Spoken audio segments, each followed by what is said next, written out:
There's always a party in Montana. Whether you're going to a wedding, a football game, a concert, Montana Party Bus can get you there safe and will take you anywhere in Montana. You can relax with friends in style, luxury, and safety. Western Montana based for local and regional travel within Montana borders. Montana Party Bus is great for both large and small groups with a capacity of up to 30 guests. If you want to elevate your event, call them anytime, 406-200-8096. You can also visit mtpartybus.com. Travel anywhere in Montana in style with the Montana Party Bus.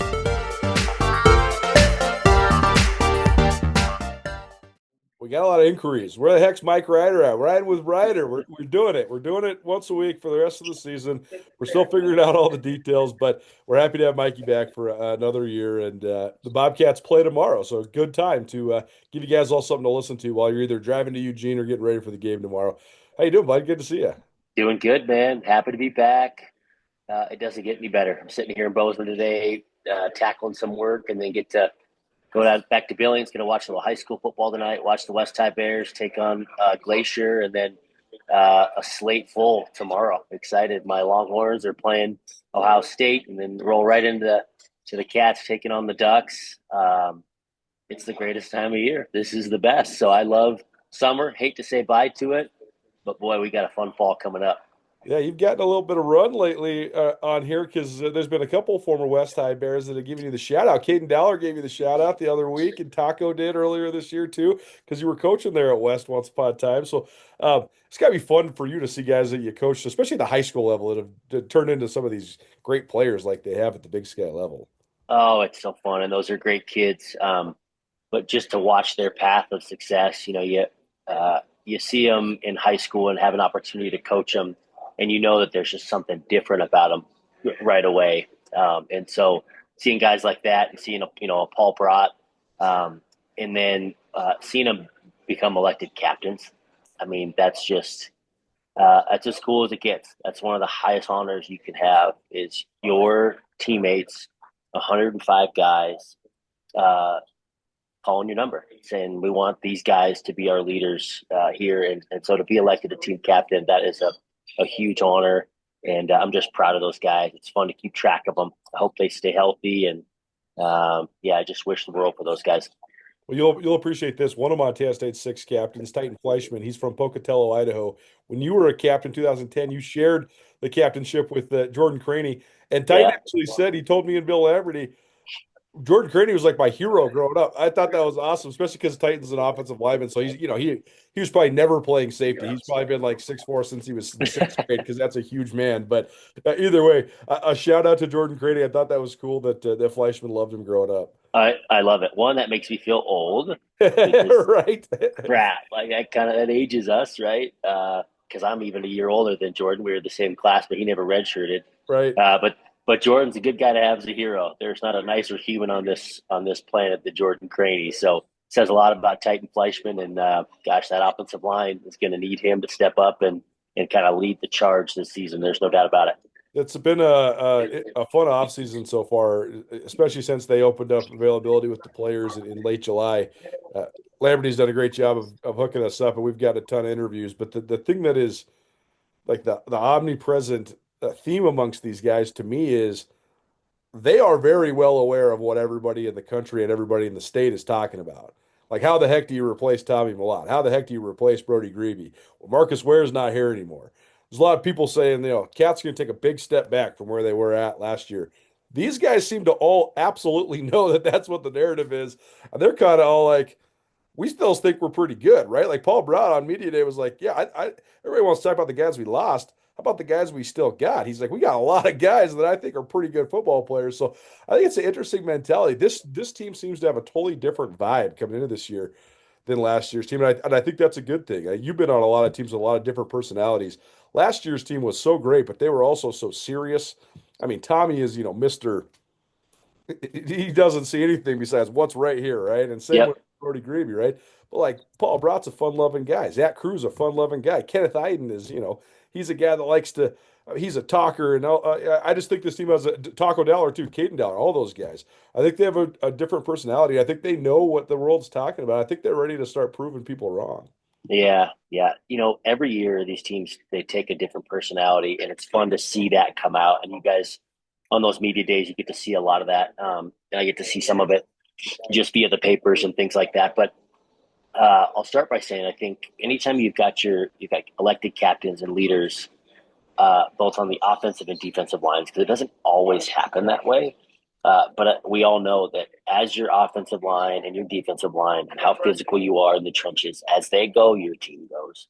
And so, guys like, Paul Brott and Kenneth Iden and Titan Fleischman, to have those guys. I think JT Reed also like the captains, Yep. right? So you got 2 and 2 there on the offensive and defensive lines. I think that's a testament to those guys. And the fact that they're embracing the challenge, they got a chip on their shoulder, kind of that, prove people wrong. And, you know, sports is so funny because that's what good competitors do. They try and find a way to Right. be like, hey, we're even to your own fans, like, hey, doubt us, right? Like Right. you're creating and twisting this narrative to be like, how do we squeeze every drop out of the sponge? And if that means that we also are like trying to prove our own fans wrong, that's what we're going to do. That's kind of that competitor's mindset, which is really, really interesting. And so we'll see how it unfolds. I think they got the right guys in the driver's seat, and it's going to be a tough test tomorrow. Adam Jones, who's also a captain, he told me a lot of revealing things last time I interviewed him, and I wrote a story about Adam and his decision to stay. He didn't want to talk about the offers that he had, but there's no question he had offers after being, runner up for freshman of the year and all that stuff. But he said, "Hey, last year, sort of behind the scenes, we had never gone through this before, but it was sort of hard to keep everybody together because you make the playoffs in the FCS and the portal is open for the FBS. And, there's people, make no mistake, when a guy says he's entering the portal and then he's got 9 offers 5 seconds later, these schools have been talking to him. You know what I'm saying? Like, this is not, they don't just call him right after he enters the portal. Like, this is, there's some nefarious things going on. Anyways, Adam said, hey, last year there was a lot of guys getting pulled a lot of different directions. Guys that were, they were leaving for their NFL training the day after the national championship, or they were getting hit up by all these different guys, or, the coaching staff. Brett Vegan, who know, there was a lot of mystery around where he was going to go or if he was going to stay, etc. And that's going to be the case if you're an elite program. But Montana State just had never really gone through that in this sort of new era. And Adam said, "Hey, we learned a lot from that, and we're not going to let that sort of stuff happen again." And I think that's actually something. The other thing about these guys, especially the older guys, they're the ones that chose to stay.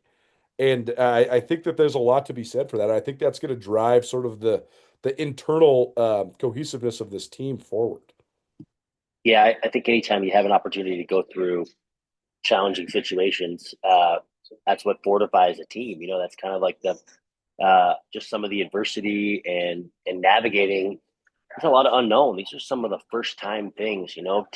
5 years ago, this isn't you and I are even having this conversation. Exactly. Right. Right? Like this is not something that kids are even talking about. Right? There's just so much more cohesion and consistency with like, yeah, we got this guy coming back, and that's that. Right. You can plan a lot around it, but I think it's a testament to again some of these leaders that have chosen to come back. Um, and this is just a new era of college football. I think this is going to be really a good team, veteran leadership team, and they're probably going to have another deep playoff push, and they're going to have to deal with the exact same thing next winter. It's just going to happen every single year. So how do you figure it out? You just hope that you've got guys that are loyal to the program, and I think that's what's different about the state of Montana uh, is that you've got these guys that a guy like Adam Jones, Montana guy, uh, may get opportunities to leave and go elsewhere.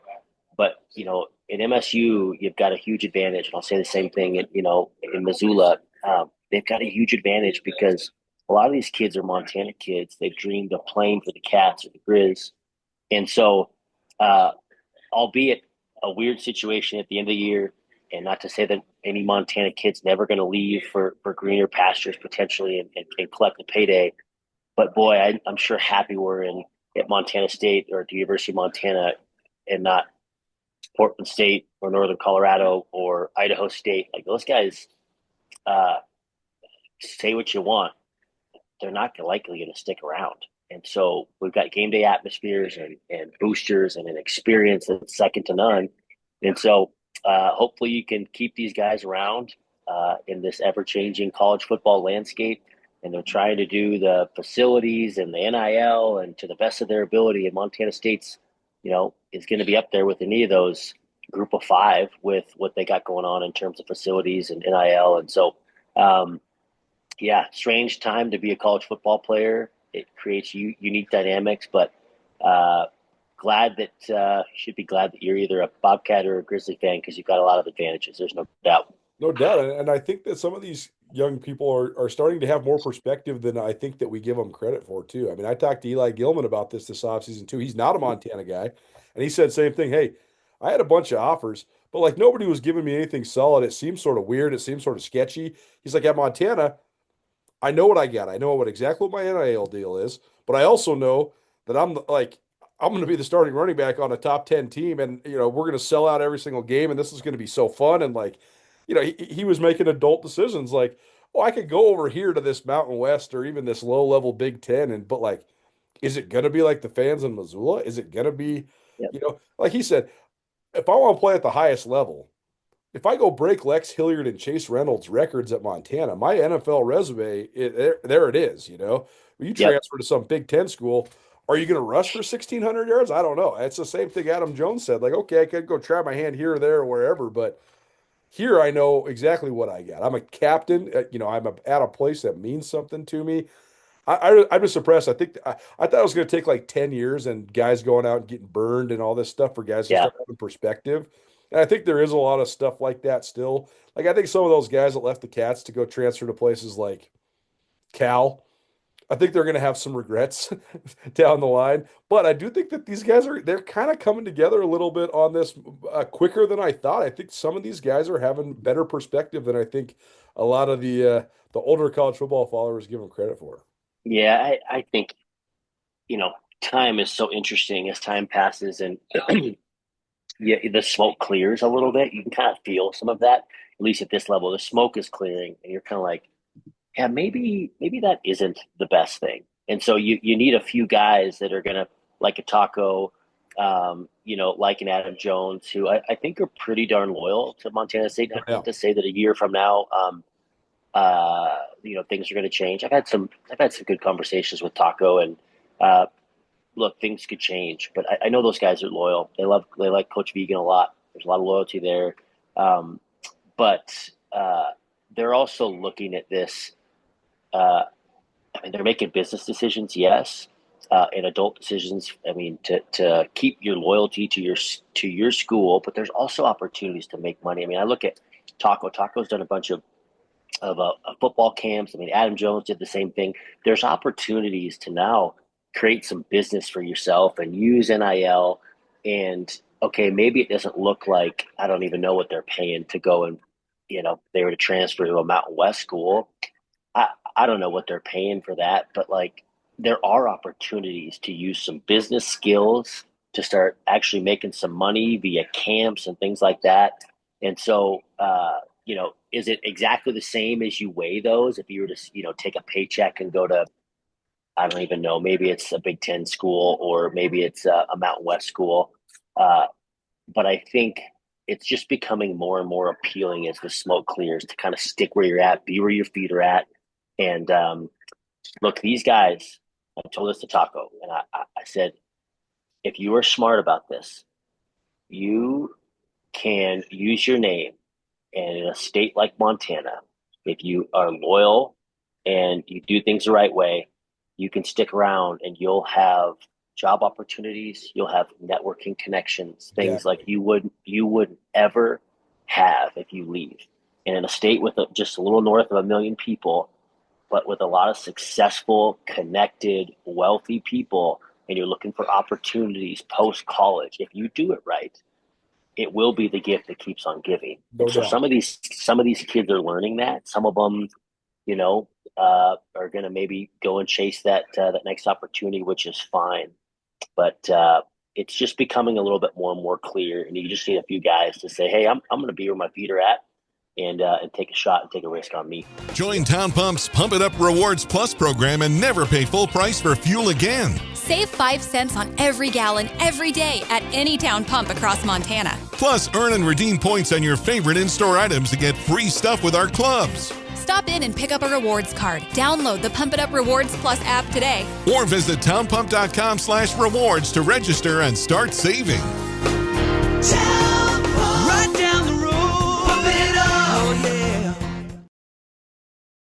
Big Sky Breakdown, proudly presented by the Bobcat Collective at Montana State. The Bobcat Collective is the NIL collective that serves Montana State University student athletes. The collective is partnered with Montana State to connect fans, alumni, businesses, and local nonprofits with Montana State student athletes. Opportunities through the collective allow student athletes to earn compensation while serving the greater Montana State University community. Sign up now for memberships and enjoy automatic entry into raffles for free tickets while supporting the bright minds at Montana State. They have multiple different membership tiers, and you can also be a one-time supporter, and you can also business partner or corporate supporter. Visit bobcatcollective.com for more.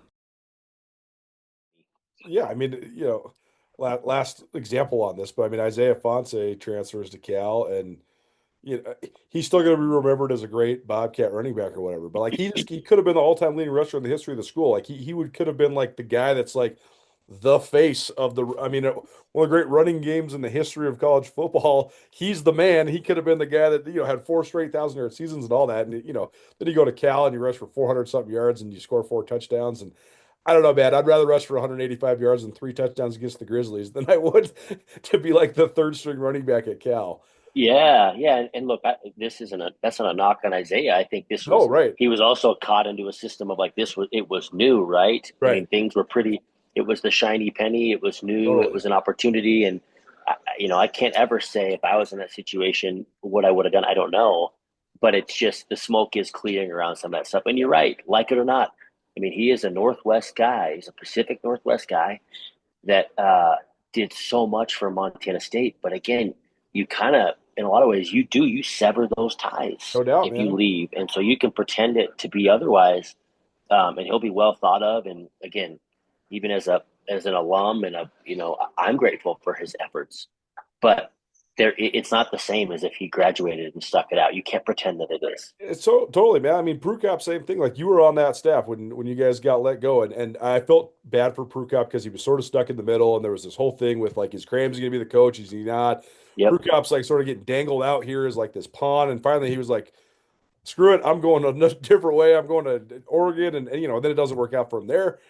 Because the circumstance, I mean, how are you going to beat out Justin Herbert? I mean, he's future top 5 pick, right?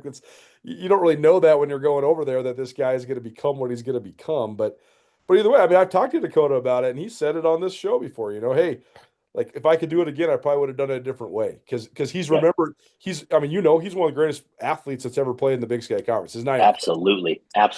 But he doesn't get remembered. Like when Bobcat fans are listening off, Travis Lulay and Denarius McGee and Tommy Millott and Kelly Bradley and all these guys, it takes them a while to get to Prukop, and it's too bad because again, like you're saying, there's a lot to be said about just finishing your career in one spot. Yeah, and again, this is not. I could be wrong as I'm thinking through this, but has it happened? You got to look at the track record, right? Right. I mean, you have to look at it. Has any of that ever gone well? I mean, look at all the Big Sky guys, right? I mean, can you think of one? Vernon Adams did okay at Oregon, right? But Gage Gruber was the most prolific passer in the history of college football. I mean, he threw for 5,700 yards at Eastern Washington, and then he transfers to Washington State, and we never hear from him again. Like Kevin Thompson was the Big Sky Conference MVP at Sac State. He transfers to UW, nothing. He's gone. He vanishes into the ether. He's just never heard from again. Prukop, same thing. He goes and gets benched after a month, and then he's just bouncing around all over the place in the CFL. If he just stays somewhere, he probably gets a chance in the draft in the CFL. He gets to be a starter for the last 10 years instead of a journeyman. There's just so many different examples of it, but especially a quarterback. There isn't an example of a guy moving up and blowing up. And so I mean, that doesn't lie. I mean, you get to also look at what about the other positions in the last 3 years? Can you think of somebody at Montana State, at Montana? There's maybe a handful of guys that have transferred, jumped up. And it's been like, wow, they have contributed and made a name at that next level and improved their draft stock. I'm sure there's some in there. I'm probably missing it. But boy, those numbers, I can guarantee it. It's not what you think it is. No. And so, how do you weigh that? I don't know. If I was never in that position, wouldn't have been good enough, honestly, to ever probably be in that position. So I don't know what it's like. I don't want to throw stones, but you do have to make some of these decisions and look at the track record of the people before you to be like, you know what we got here in Bozeman or what we got here in Missoula, life's pretty good. No doubt. Ride with Rider, presented by Town Pump here on the Big Sky Breakdown podcast series. Mike Rider joining us, talking all things Bobcat football. All right, so what do you think about this matchup? You've done these before as a player and a coach. Daunting task. I don't even you guys played at Texas A&M and schools like that, but this has got to be one of the most daunting tasks a Montana State team's ever had. I know Oregon replaces a lot, but I mean, shoot, man, they were the number one team in the country last year going into the college football playoff. I mean, they have 14 guys drafted in the NFL. I thought Vegan said it well the other day. He said, hey, Oregon's always had speed, talent. They've always been electric. Now they got discipline and toughness too because they had to find it. Yeah. When they got the Big Ten, you play like 2012 Oregon in the Big Ten. Now you're getting your ass kicked. I mean, you're just getting run through. But they are tough now too, and that's a direct reflection of their head coach. So, I mean, what do you think of this challenge? How does Montana State go about approaching play, open it up at the number 7 team in the country? Oh boy, gosh, the margin of error is so thin. You just gotta play it. It truly is like a play at a time, a quarter at a time, where you're like, we have to be so gap sound, so responsibility sound, so smart with the football. Special teams have to play a huge part, right? You've got to get punts off. You got to have the ball bounce your way. You get an opportunity for a field goal. You got to get points anytime you can get them. The margin of error is just so thin. And then you throw in a few bounces your way. Hopefully, if you can steal a takeaway here or there, that's your hope.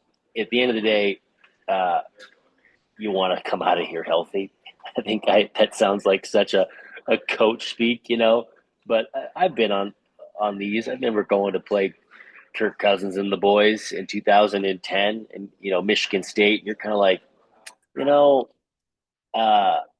don't know that I'm going in there being like, man, we're going to go shock the world. It's just more like each guy, one snap at a time, being as physical as possible, doing your job.